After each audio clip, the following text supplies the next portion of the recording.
I started off as a Rebbe. I taught in yeshiva in Lakewood. I've lately been meeting a lot of Rebbeim coming to me and saying, I'm a Rebbe now, and I'm going to burn out 10 years, 15 years, and now I want to go into the workspace. What should I do? You're a Rebbe. You're a Rebbe. You're teaching kids. You know, you're making, I don't know, $50,000, $60,000 a year. Don't understand that the only way to succeed is to go after your passion. Your passion is what drives you. Follow your heart. Do what you love. What we're doing. Yeah, this is our path. None of your business, Ushy. None of your business, Michael. It's the None of Your Business podcast, hosted by Michael and Ushy. I want to get right into that. I'm so honored that you're here with us, and it's really meaningful for me because I know your father, and I know the impact that you've had on ECAP and just the industry as a whole. You're doing the right thing. You're branding yourself, and you're getting out there. You're going out of your comfort zone, right? L'chaim to that. And I just want to get started. Why don't we just go ahead and give us a quick introduction as to who you are. I just had to ask you, for anybody listening, someone that doesn't know you, who are you? Where are you coming from? Why is guitar getting you more excited than design? What's happening here? So my name is Mashinsky. Everybody knows me as Dudi, my friends. I started off as a Rebbe. I really taught in Union City in Klosenberg, and then when we moved to Lakewood, I taught in yeshiva in Lakewood. I'm teaching probably close to 20. I still go into class once a week. I go in and I play guitar with the kids. The kids beg to come. It's like a treat. If you're there every single day, they don't appreciate it. Once a week, Sunday morning, I go in for half hour, 45 minutes, and we set the tone of the week. We tone the week with the guitar, and we tune it. And that's why I start my week every single week. And that's how they tune in. And that's where they tune in. So This is in elementary schools? yes. What yes. grade is this? Primary. Wow, this is like before Alef-Bais. Alef-Bais. This is Alef-Bais. Alef-Bais. As a matter of fact, I used to teach the kids with guitar. When you teach kids with music, it sticks. Yeah. What do you mean used to teach them? Explain that. I don't Very, know. very Are simple. we talking about first, second graders? No, First graders, primary. First graders. Primary. Yeah. Alef-Bais, right? Yeah. How many times could you teach a kid Alef-Bais, Alef-Bais, Vais, Gimel, Dalet, and repeat it, Kometz, Alefu, but when you sing it with a song, right? A, B, C, D, E, F, Yeah. it sticks. You remember. Of course. And it started it was probably 12, 13 years ago. We were snowed in Lakewood. This is going on the podcast also. Of course. Maybe. We were snowed in Lakewood. I had a good friend that lived in the same development. Like, he was single. I'm not going to go into it. And he asked me, you know something?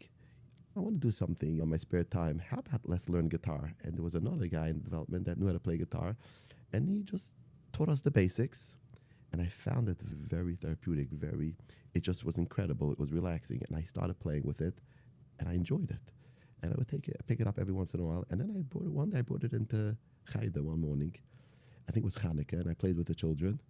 And then I'm a little bit musical. And I started playing with the children, Alef-Bais, every single day.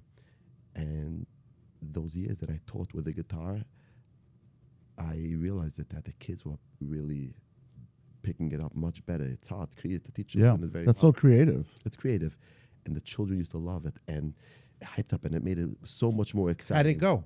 It just went. No, What's your I wanna song? hear the Yeah, song. what's the I song? wanna teach If I want to learn the Alef-Bais, really. Is there like a... You want me to teach you? Yeah. You don't have to teach us, but is it a custom song Right. that you made? Any song. What do you mean? Oh, you took... Shlomo Kalabach song. Ah. How do Got you do it.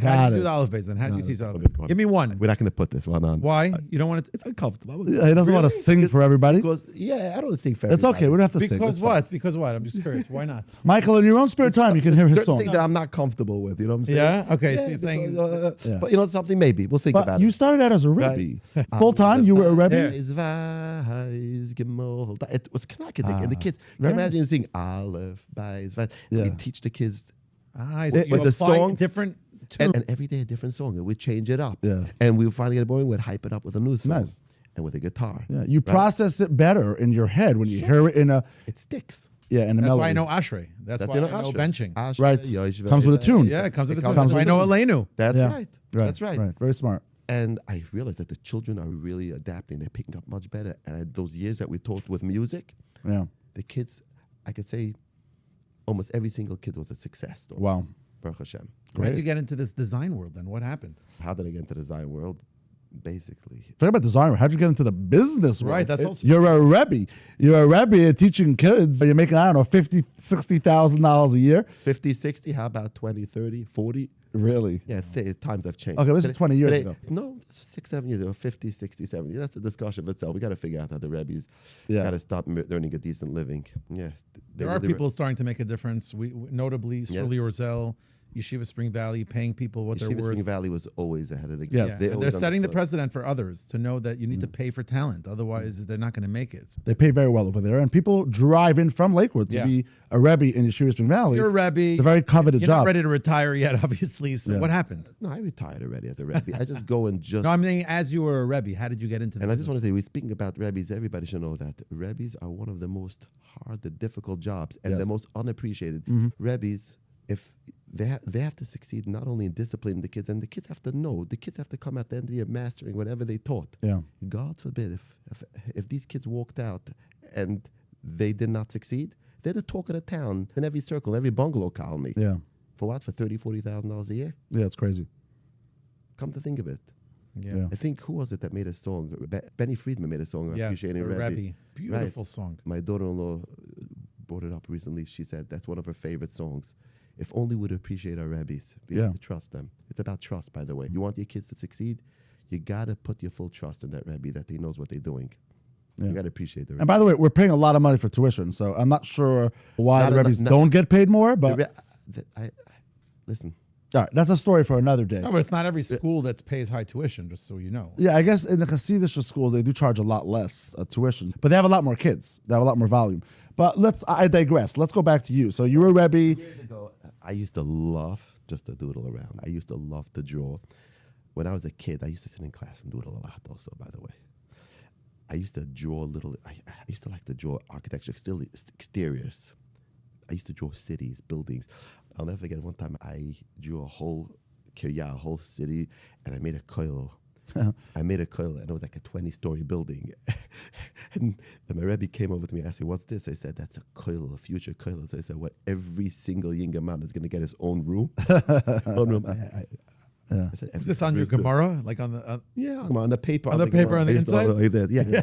we all used to doodle on We used that. to doodle on that. I would do the same Bart Simpson, to be honest with you. Bart That- Simpson? Yeah, that's the only We one got I to know talk how to do. about Bart Simpson. Why? Back in the days. Yeah. The yellow guy? Yeah, The yellow guy. The yellow guy. exactly. Bart Simpson. Yeah. Michael, we're connecting. I'm missing what's going on over here. Do you know what Bart Simpson is? I am aware of Bart Simpson, yes. Yes. Yes. I'm saying we used to doodle on our Gemara. Yeah. So you're drawing, this is as a young kid. How old were you when your Rebbe came over to you? 10, 11. 10, 11, you're I drawing used to hold 20-story I used to buildings. hold the Gemara like this. I have to find it. I probably have a stash somewhere in the attic. Yeah. Like one of those boxes over So there. you had this passion early on already. We had this passion Yeah. early on, and I kept on drawing. I used to draw I used to love exterior, like architecture. And I say about 20 years ago, I was offered a position a good friend of mine offered me to draw a Beis Medrash. And I did the architecture of it, and that was a success story. And That was your first entrance into the yeah, space. I worked with another architect, and that one led to the next. And I started just doing exterior. Then we went into space planning, and then I hooked up with an architect, and it went on and on. But what ended up happening was it was very time consuming, and I used to work evening times, and even by recess, the children used to remember I used to sit and draw because I didn't have enough time in my day. Yeah. And eventually, it led someone. Mr. Rubin, Leiber Rubin is not around, a very spectacular person. Of course, I remember Leiber him. Rubin, you remember him? Yes. I just now was his first year at site. My brother was doing a job with him, and he gave me this opportunity. They were designing a nursing home in Brooklyn, 92nd Street. If I want to come into the healthcare, I thought, what do I know about healthcare? There's so much regulations, and I don't know nothing. Anyways, whatever it was, he pushed me to set up a meeting with him. He set up a meeting. I met them.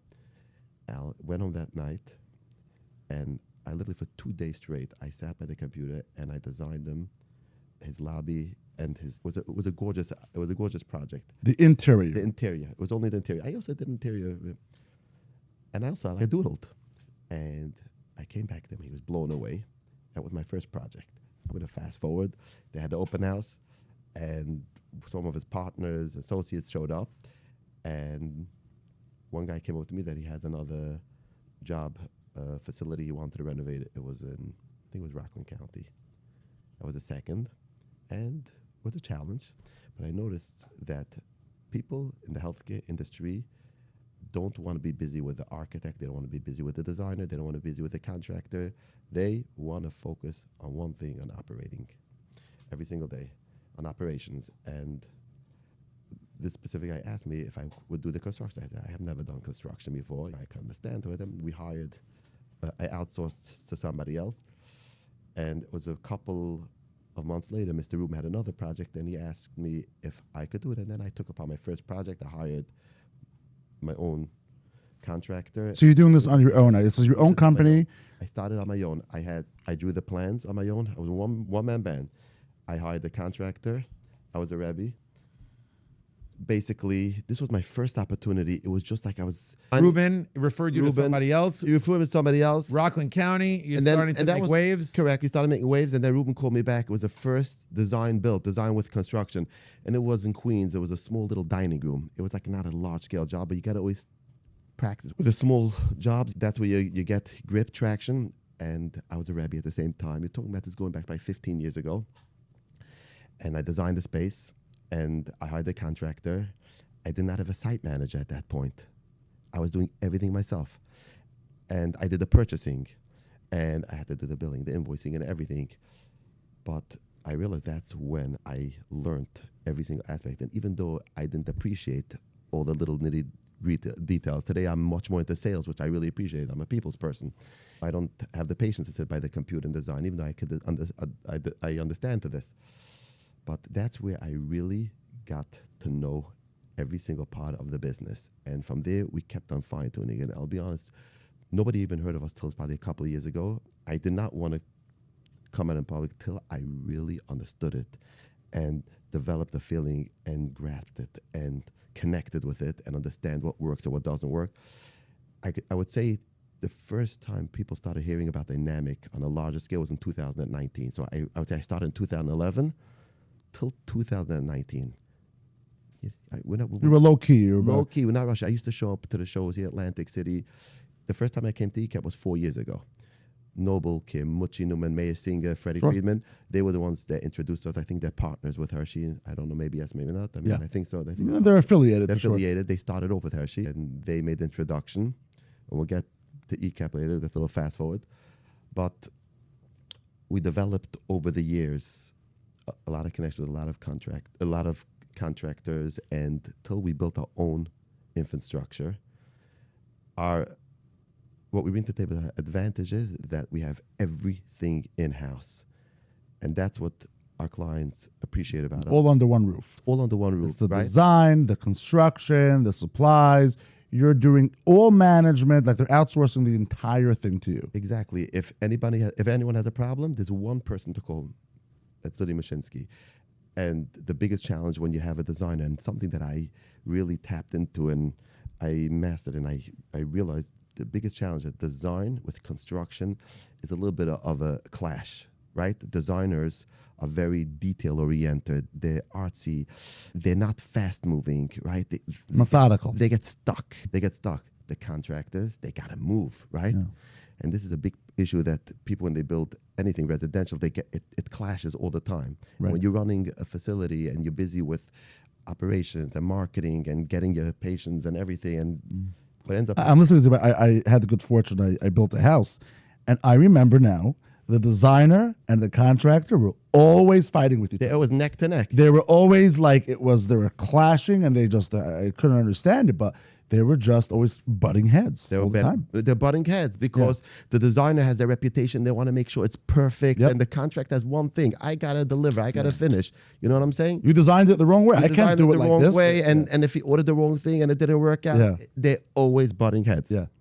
And that is the reason, especially in healthcare, they want to make sure you take the whole thing and take care of it. Yeah.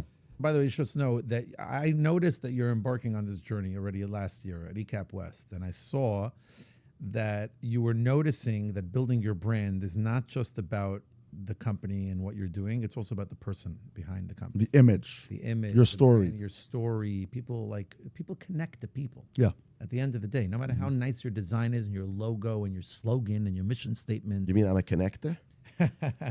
Ultimately, we're all connectors, Yeah. and people want to do business with people that, we said it here, that you trust, right? You want to build that trust. So I think that what this does is also opens that idea to, okay, who are you? People can listen to you. People can listen to this in a year from now. You say, you want to know a little bit about me, who I am? Listen to the podcast. And then it's a little bit of a way to showcase who you are. So it makes a bigger impact. And just also going through the story, you think of things that like, oh, this would help somebody else. And that's something that I really want to get to, because I could tell you that I do a lot of, I would say, career guidance for people. And I've lately been meeting a lot of Rebbeim.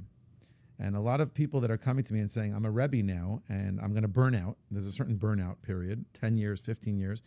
And now I want to go into the workspace. What should I do? And it's such a common question. How do you get into that? So I'm curious what your take would be to people that are starting off in any business, even given your background, like knowing what you know now over the years. You said you built up the infrastructure for 5, 6, 7 years. Then you noticed, okay, now it's time to go to the market. You built your infrastructure, the construction, the people all under one roof. The network. The network, the system, right? What would you tell people who are listening to this and saying, you know, what should I do going into the business? So we had meeting for when Nachi was walking around. This is one of his things. Yeah. They were asking people, and it became a very interesting, especially on social media. What do you do for a living? What advice? And who am I to give advice? There's so many big guys over here. Advice. But I can say a little thing that I really tapped into myself. Yeah. It's a very good question. You say you're speaking about Rebbe's. My son, he's still in Koil, my oldest son, and people ran after him. I figured his father's a Rebbe, his grandfather's a Rebbe, so apparently maybe he'll be a great Rebbe. And I'm not encouraging him to do, unfortunately, because unfortunately he eventually is going to suffer burnout. Yeah. You understand? And what is his chances of trying to earn a living on the side long term? You're talking about today a family. If you don't make $250,000 a year, you're done. Correct? Yeah. That's a whole conversation for itself. I could say on my journey, like I said earlier, I enjoyed drawing. I enjoy architecture. I enjoyed it, and our company Dynamic turned into enterprise. Baruch Hashem, we had a major impact in the healthcare industry. What I would say, people going out there, people get very quickly inspired. They get excited for the flashy stuff. This person is doing healthcare. This person is buying nursing homes. This person is in the hotel business. This person is in the multifamily. And people don't understand that the only way to succeed is to go understand and go after what your passion is, what drives you. Sure. Now, even though I enjoyed architecture, even though I enjoyed design, not that I'm a great designer. I understand the scale. I understand design, but the depth of it, I leave it up to the staff in the office. Right. They're doing an incredible job. But I enjoyed connecting, and I enjoyed the sale. I understand construction. I understand all these little aspects. I appreciate it. Take a pause. Take a pause. So you're the both worlds, by the way, best of both worlds. You're passionate about people in general, and I find that a lot, by the way. A lot of people are passionate about dealing with people, and they don't know, okay, what business should I go into? We're extroverts. So we're extroverts. We get out there and we meet people. And I believe in our product. I think we really put together an incredible product. And what I feel is every single person, if they tap into their potential, into their passion, if they tap into what they like the most, you could sell anything. Yeah. You could really sell anything. It comes natural. natural. If you're not passionate about it and you're not confident about it, you're not going to be able to sell. People see through it very quickly. People can see through if you're really passionate about what you're selling, or if you're just trying to sell them something. As it's transactional. It's not something that is personal to you. People can tell, and that's the best technique to sell. Is sell yourself. It doesn't matter what it is that you're selling. There's a lot of people that do what you do. There are a lot of people in your space. Everybody can do that, but who are you? That's what they want to really connect with, right? That's the most important thing. But let me ask you, Dudi, you've obviously built a really big business. You've gotten a lot of recognition. You're getting more popular, and you're doing big flashy things when you come to shows like this at ECAP. You're one of the elite sponsors here. I think you hosted the welcome party, I think, right? Welcome bash. The welcome bash, exactly. And it's like the opening ceremony, so that's always one of the highlights here. Are you finding that these what is the biggest thing you try to get out of a conference when you come with your business? Is it to pick up new clients? Is it to meet existing clients and catch up? Is it just to put your name out there so you're top of mind for people? What is your objective when you come to a conference? I believe all of you know when you come to these conferences, especially, I remember the first time I went down, the first conference I attended was in Atlantic City. What's the name of that conference over there? You've gone down there? H-Ken. The Zimmet over there also used to do it over there. Yeah. I'll never forget the first time I showed up, and like I said, we're connectors. I was struggling. It's very hard. Yeah. You come, who am I? I couldn't even say who I am. You're Who are you? uncomfortable. I am dynamic. I'm a Rebbe. By the way, talking about Mr. Reuben, Leiber Reuben, I'll never forget the first time I met him. He was sitting with bankers, with his partners, and I showed up like a couple of minutes late to the meeting. Uh-oh. I showed up a couple of minutes late to the meeting, and I felt the pressure, and I tried to explain to him. I finished class 1:30, and I ran. I almost had my jacket on, my Rebbe jacket. I was ready. And what was amazing about him is he made me value myself. Rebbe's, he couldn't do anything else, so he became a Rebbe. He validated. He validated, and he told his partners, you know who this person is? He's an excellent designer, and he's a Rebbe. He's a Rebbe. He lifted you up. He lifted me up, and he gave me that confidence. Yep. He's an incredible person in that way. Yeah. He was a very humble person, very humble person. And I hope- always you know, appreciate I it. hope any leader in any Yes. industry who's listening to this Yes, hears this firsthand from us, yes. that they have such a power to build people up. People like you and me and you, Ushy, that have been to trade shows, conferences for our first time, even if we're extroverts, even if we enjoy the power of people and the good energy, it's not easy to go out there and talk. It's not easy. People struggle. One of the people working on one of my close friends, Chaim Engel, he makes it a mission by every single conference to take one of these people that are starting out and they're very uncomfortable, And they're he walks shying them away, around. and he walks them around. And we were by the Bina That's show. beautiful. You remember it was in the That's Bellworth, special. and he took his time. And there was a guy that was starting out. He started like a newspaper company, one of these weekly things that come Yeah, out. yeah. And the guy was trying to connect, and he was on the side, and he spent a couple $1,000s to go in. And he made a couple of introductions. It's so important because you always got to remember, main boss, from where did you come from? Yeah. We were also struggling Yeah. once. So we got to appreciate it. That's really nice to see that. And you're right. It's very, people get anxious when they come to events like this. A lot of people, so the anxiety kicks in a little bit, and people are very afraid of rejection. They don't want to walk over to someone and they don't get the response that they hoped for, and they get a little bit down on themselves, and then they just recoil, they go into the background, and the rest of the show is unproductive for them, and that's really sad. And the art is to learn how to accept that rejection and just understand the next person's going to be different. Not everybody's the same. You'll be surprised how many nice people there are around over here. I'm actually always Wonderful impressed. people. A lot of people that are very successful and have been in the industry for a long time and very approachable. And when you walk over to them, they actually smile at you, and they're here to give you attention. That's why they're here. They're not here to do their own thing and blend in. Otherwise, they'd stay at home. They're okay to mingle. They're okay with it. And if people just attempt it more and they don't just give up after once or twice and they push through, good things will happen. It's very important for all those people out there that's starting out. They get intimidated, and they're all wonderful people, and they have to understand all these operators, they have set up literally back-to-back meeting with bankers. They're also under enormous amount of stress. So you have to also Give them their space. Give them the They're- space. They're trying to accomplish. give them their space and just give them Yeah. their time and just keep on pursuing. What's keep on the pushing. biggest project you ever worked on, by the way? Michael, would you believe me if that was literally the question that was just on my mind? The next question. Of Okay. course. Literally. We're like a married couple. Yeah, like I feel like off each other. we'd be remiss if we didn't ask this question. We want to get the gossip now, by the way. We want to The get the none of gossip? your We need the business, gossip now. you know, What was part. the like? I was expecting. By the way, I have to say it this how way. much money did you net this year? I'm not gonna ask you No, that. I didn't expect it. He's Hasidish. I'm not going to ask you that question.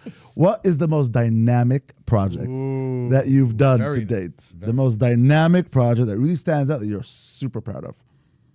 The most dynamic project, we're bidding on projects, huge ground up projects now. You're talking about projects that are $50 million projects. When we started, like I said, we started from a little dining room. Baruch Hashem, it expanded, and our clients really gained our trust because we have the ability to do anything today.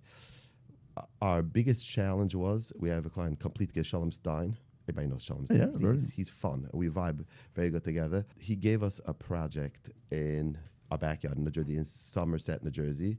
It was a facility that was flooded 3 years ago. They had a flood right before Rosh Hashanah. Exactly, it was just 3 years ago, 3+ years ago. And that place, they had to evacuate it. The whole central Jersey was flooded. Remember that one, that big flood? I do remember that was when I got stuck at the U.S. Open when they had that crazy flood. It came out of nowhere. Also, nobody saw it came coming. out of nowhere. It happened very quickly. It was a Thursday night. Yep. It was a Thursday night. It was a downpour, like 5, 6 o'clock. People were stranded on the turnpike. Me, I was caught in that rainstorm. I was actually at an event, and then it started raining like crazy, and realized something was happening. So we got into our car. By the time I got to my car, there was a foot of water. I opened my door, and the water flooded in. That's how high the water was already.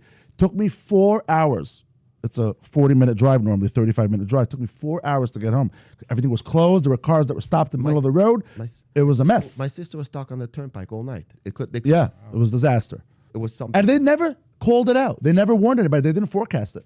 The weather people had no idea. It just happened. No idea. By the way, it gets me frustrated every time. Yeah, how did they miss that? They call themselves doctor meteorologists. Yeah. Doctor. You can get it wrong every day and still keep your job. It's very frustrating. Very frustrating. Trump should fire them. All of them. They're fired. Elon Musk was probably fired them already. Right? They're not doing their jobs. They're getting fired. That's the bottom line. Know what they're doing. They're terrible. They're terrible. Yeah. They're terrible. You know why, right? Because God runs the world. And he's They're laughing terrible. at them every day. Oh, you think it's going to rain 4 inches? Okay. But by the way, we benefit from that. Yeah. Bottom line, that facility was evacuated. They did the most incredible job. They evacuated the whole facility, and it was vacant for a couple of years. And Imagine, by the way, having a nursing home with patients, and suddenly there's a flood. You're getting frustrated with your car, your fancy car. They have to get into to get home. Yeah. You know, responsibility, you have patients, the liability. EKG machines and MRI machines, and They just said Yossi Weingarten, his whole group, they went down. His CEO, his staff, everybody went down there, and they were literally just They were wheeling people out of the building. Out. Wow. And that's a big building, Somerset. If I remember correctly, it's a big compound. It's a big piece of property. It's 180 bed, 75,000 square foot facility. Anyways, he gave us the opportunity. We started this project approximately a year ago. We took a break in the middle for whatever reason. We delivered from soup to nuts. You're talking about the most seamless project, a brand new building, interior, exterior, landscaping, out to the pond. You're talking about, we did the laundry room, new kitchen, everything, generators. We did it in 6 months. We delivered something. We had about 120 workers with subs on site, with one guy, one GC operating that project. That seems like really quick. That was one of our most, and it was a lot of fun. What about the furniture inside the building? Everything. So literally soup to Everything. nuts. It's move-in condition. I'll show you the picture. With beds, with everything. Brand new. That we happened to have. We made like a building completion event a couple of weeks ago, and I flew in from Cincinnati straight to that event. And I was the first. They had like shower rooms. It was literally like almost like a 5-star hotel. I took a shower over there. I freshened up over there. I took advantage of the facility. As a matter of fact, we brought in caterers. We catered we're the first ones to use that place. It's brand. So usually when you come in, the biggest challenge when you come into facilities, they'll only give me like the resident rooms. They'll give me the lobby. They'll give us, it's us. They'll give us to do the lobby. They'll give us to do the corridors. I have to constantly practice. Not me. It's us. Right? It's our company. By the way, Sholem Stein, this was one of the things I met Sholem one time, and I said, it's mine. And they said, nothing, you get used to saying us, ours, this. We and us. We and us. You know, us Hasidic guys, it's me. We're great. We're not polished in that way. Yeah. We were talking about this big project that you finished from soup to nuts, everything in 6 months. That's unbelievable. And it's a $50 million project. No, that turned out to be like a $16 million project. Wow. But that wasn't your biggest project. It must that feel... was our biggest project that we delivered in one shot. Now, what was spectacular about that specific project was usually our clients would call us in. They have enough capital, they have enough money just to renovate your resident rooms. They give us little sections. And the hardest challenge is to make a beautiful building and everything be uniform and flow. We had a blank canvas. We delivered a beautiful project, and it was uniform. It all flowed one into the other, every single You room. did it all at once. All at once, and it's just gorgeous. Wow. It's gorgeous, and I really appreciate it. I'd It love had to a lot see of. this, by the way. I would love to see it too. I would send it. I'll send you the. It's got to be very gratifying for a guy like this. They put in a lot of hard work, his Yeah. whole team, and then they show up there at the date when it's all ready for people to move in, and you're looking around like your heart must be quelling. I can't get enough of it. Yeah. I'm being honest. And that's all the motivation you need to keep going and do the next because, one. Because, by the way, first of all, I appreciate design. I appreciate architecture, and I appreciate when the customer's happy, and I also appreciate when the customer should be successful. They got to fill up those buildings, and they really have to. It's very nice to They'll hear, fill by it the up. way. Yeah, they'll fill it up. Nice to hear. No, It's very simple. Their Yeah. success is our Yeah. success. of course. When they're happy, I'm happy. Yeah. Who's got the nicest building that you've ever seen? Whether you did it or didn't do it, but which nursing home specifically have you been to that's like Great question. amazing? Because they're not known nursing homes for their like pristine and their aesthetics. Now, not all nurses, but They're getting there, by they're the way. getting there. It's They happening have now to. more and more. People are modernizing. Again, I really don't understand in the marketing side of the nursing homes. I focus on what I got to do. Yeah. And as a matter of fact, I'll encourage our clients, I'll encourage our customers not to spend so much, because they don't even understand. They feel the more they spend, the better it's going to be for marketing. And I say, you don't always have to spend that much money. You got to spend smartly. You got Not to spend smartly. You got to Yeah. be practical. It's all about just giving that good, fresh facelift. Yeah. one of the most magnificent projects we do, and as a matter of fact, we're now working on planning in Riverdale. It's one of, I think, Laser Shiner's facilities. It's going to be a beautiful project. We built there a rehab, a gym. It was $1 million project. Wow, just the gym. Just the gym. It's beautiful. That it was a chapel or church or something. It was 60-foot ceilings. Cathedral ceiling. Cathedral ceilings, and we were able to transform it literally into it's a magnificent project. Yeah.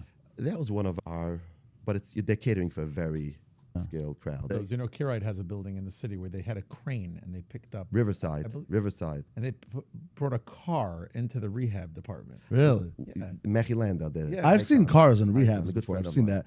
Yeah. Did you just say that one of the competitors is a good friend of yours? Michael Landa is one of my Yeah. very close friends of Yeah, mine. no, I like hearing that. But And you guys do similar work? You do similar services? Mechilanda's in the business way before me. Oh, wow. First of all, we're both Klosenberg Hasidim. We're both Klosenberg Hasidim. their whole family is amazing, by the way. I love spending. Mechilanda's an amazing person. Yeah. I love spending time with him. Ellie is one of my his best brother friends Ellie? in the industry. Yeah. Ellie's delicious. Yeah. Yeah. Ellie's delicious. Mechi's a great guy. So Mechi did that Kirite building. I also had a project we did for Ben Kurland. It was a Mars view. Also, we lifted up with a crane to get onto the second floor, a little Mini Cooper. Nice. Yeah, those are What capturing. a great moments. idea. Somebody couldn't carry that on his backpack up the stairs?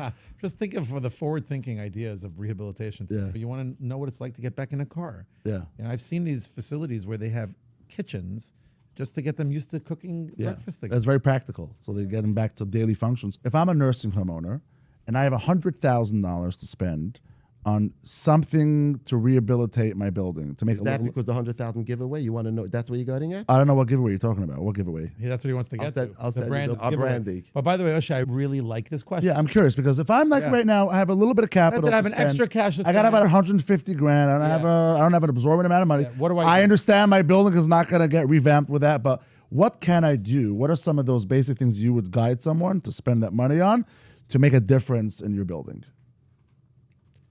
It's a good question. I try to guide our clients, our customers, how to spend their money wisely. It's very interesting. I have 2 clients that have facilities, and it's a challenge sometimes, literally up the block from each other, say maybe 3 miles away. And one specific client it's a magnificent building, and the other one is okay. And the other one, the one that's okay is successful, and the one that's most successful is just because the care is a little better, their marketing is a little better. It's from an out-of-town facility. It's just they really put a lot of emphasis in the care. And again, maybe No, that is the right message. It's by the a- it's way. a right Yes, message. 100%. They put- You could have the nicest facility in the world. At the So you're end saying of the don't day. necessarily spend the money to repaint the building. It's You the put it easy- into- They have to hustle it. They have to really Yeah, we invest. get it. But I'm going back to Oshie's question because I really like it. Yeah. You have $100,000. It's a gift. You have to spend it. Only on capital. You Only got to on- spend it on your exactly. building. Your You can't care is spend it, amazing. on nothing else. What are you doing? What is your opinion based on your experience? Where should that money go? First impression, the lobby. The lobby. The lobby. If again, I always tell the clients, you come into the lobby, from there you go into the corridors, from there you get to the resident room. You have to sell it to the parents, to the family. By the time they get to the resident room, and that's the biggest ticket price because the resident room is a lot of real estate over there.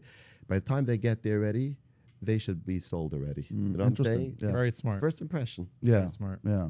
So you want to make the hallways nice, the main areas, the public areas. You want to get into your branding, so I want to talk about it. The batteries that you give are amazing. You figured out an item that people need at trade shows, of course, to rejuice your phones. That's great. You recently did something with Nachi Gordon, a good friend of ours that's been on our podcast. You did the opening bash. Tell us about that. So it's very simple. You asked about the battery pack. For years, I'm coming to these shows, and I'll ask you, which company had the biggest impact from the Jewish companies, had the biggest impact in the healthcare shows when it came to branding? I'll put you to the test. in the last many years or just In the specific last year? years, in the New Jersey, Any conference in this conference, who would you say? of an item that they gave away that was impactful? You're asking about an item they gave away, or who makes Who makes a Biggest lot of noise? A lot of besides noise. us, of course. Yeah, besides Prime Besides you. Source? Because we make a lot of noise at a us. lot of different Yeah, conferences. besides the two of us, who's making a lot of noise when they do things? There's You a can few. stop- You can stop. I could help you out on this one. Yes, please do. Yeah, give us your It thoughts. seems like you have an answer, sir. Yeah. Especially RX. Specialty RX. Yes. especially in yes. Atlantic City, the davening, Yes. the shul. Oh, he always has the rooms, the kosher rooms, always Kosher sponsoring rooms. the kosher rooms. Oh, but he has a plethora of promotional items. Yeah. I almost feel like I'm at a trade show So in China. I always say Makom Alam discount. You always got to learn Yes, from others. yes, Again, yeah. I am always very passionate. I am good at what I do. But keep and- learning from others what they're good Well, at. you tell your Rebbe tips at and heart. Yeah. You get tips That's from how other you people. grow. But when it came to branding, Yeah. I was paying attention. Who succeeded the best in our industry the last few years? Who would you say? Especially they make a You both splash. especially you see Yeah, both. yeah. Well, Michael, what is And every single we're time, on fire today, by the way. But every single time We're on fire today. they're Well, fine. Because every time you need kosher food, every time you need a place to pray. they're making life easier for people Exactly. to be at the conferences. Exactly. They're Herman, making and more. by the way, they all hit together. Herman, Mealax, even Yoeli. By the way, and coming from Chesky- a and a Yaeli. Chesky Yoeli. Not just another Chesky and a Yaeli. Not a surprise. Atlantic City, Powerhouses. yeah. Food is their way to the man's house. They serve. I want you to know something that Yes. in California, there's a trade show that didn't have kosher food or a place. We took advantage of. Oh, specialty's not here yet. Specialty's not And here we, yet. We did it. You we, got we reserved it. And we have exclusivity there now. We saw it working with specialty, and Yeah. we said, you know what, we're going to take advantage of this. We fact. took a page out of Yeah. their And book. by the way, you know what's amazing learn about from those them. guys? They are present. They circle. And they- Yes. you know what I mean? They show Yeah. up to the conference Yes. and Yes, everybody they do. sees them and everybody recognizes them. So they got a lot of recognition. Yeah. And every single time I came back from the conference and I realized I got to figure out the brand. And they give out the Sidurim, the little Sidurim. We take it along with us all we go. They have the Talis bags. I have one day with me. It's an item that we could appreciate. Yeah. And I said, I have to come up with something that people are going to remember. And that's where these battery packs came in. Nice. I tried, and about a year ago, and you want to hear what's interesting about this battery pack? Last year I showed up with 400 pieces. I came back with 200. Nobody wanted to take them. They felt bad. I had no place in my bag with a tight pants. Right. They couldn't figure it out. I already have one somewhere. You have one somewhere. Yeah. This year I showed up. I decided I'm not going to give out better welcome bash. I'll give out to spread it out. I can't begin to tell you how many people came over to me with my battery pack. I said, come tomorrow, and everybody loves it. And it has our logo in bold over there, so everybody sees us all the time, and it's something that the people appreciate. So if they appreciate that, they'll definitely appreciate us. Yeah. Yeah. Understand? What is Yeah. that giveaway that you're doing? What is that?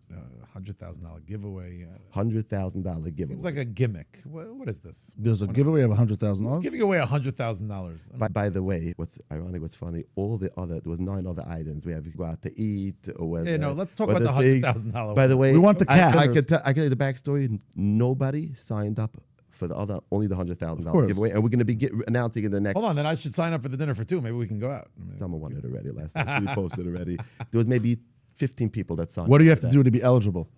that. You have to. It's basically only for in the healthcare space because we only really design healthcare. I'm not renovating. It's for something operators.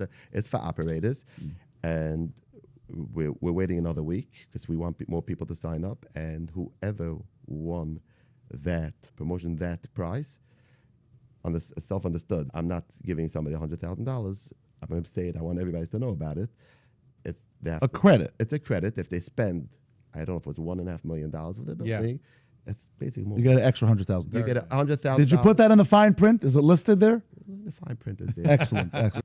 That's still very nice. No, no, That's, it's a very nice. that's It's $100,000. still $100,000 Yeah. saving. It's not. So maybe I will take the dinner for 2. I don't know. yeah. Or maybe you should consider buying a healthcare for nursing home. Yeah, there you go. No, Yeah. thank you. No, thank No, you. thank you. It's not your passion. This is what you're not doing. What did you keep telling us? That's- Follow your heart, do what you Follow love. your I heart. love This what is we're what doing. we're doing. Yeah, and this is our I passion. love being on this side of the. By the way, table. let them buy more nursing homes. Let them buy more. I- We'll keep servicing them. That's what we do. This is what we do. we want to be Yeah. their partners. Yeah. There's many people that were in our space.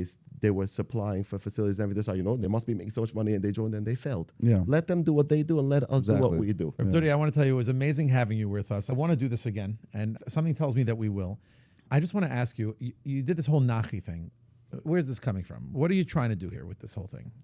So that was not me. We hired a branding company, a Nellis Group. Okay. They're wonderful people. They do Okay. great work. Fantastic. Anybody out there needs marketing, they're very good. Okay.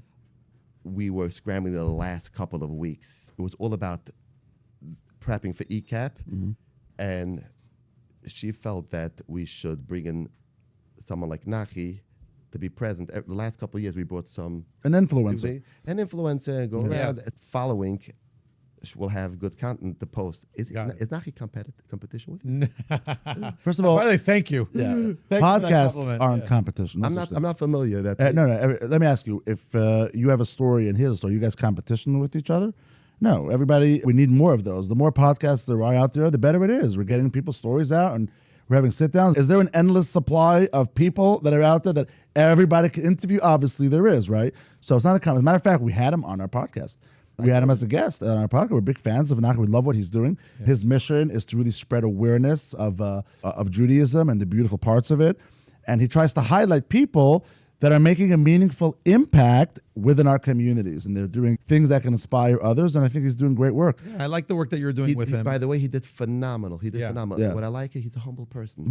He's very humble. Yes. And there were different candidates for this position, and internally they voted him. Yeah, beautiful. I'm not surprised. He got on his podcast, Ivanka Trump, talking about you don't speak Lashon Hara. Yeah. It's incredible. It is, yeah. It's incredible. But he definitely did a good job, and I hope we'll see the. I think you're see doing the results. I think you're doing a lot of great things, really. And I see you out there, see your energy, and I see the work that you're doing and the people behind you, and doing $15 million projects, $50 million projects. It's not just about that. It's the people that you're growing with. It's your team behind you, and I recognize that. Exactly. It's very important. I kept on saying, I have to still thank our team, each one of them, whether it's in the construction department, design department, but without them, I definitely wouldn't have been able to accomplish what we're accomplishing. We all speak the same language. We're on the same page. We call it same pagesness. We use EOS. Nice. Very, and it's been really working for us. And I must say, they're all incredible. I love all of them, each one of them. Yeah. They're all rock stars. Wow. Dudi, congratulations on your success. Yes, thank you for coming on the podcast. We appreciate your time. Thank you. All right. Okay, that's a wrap. That's a wrap.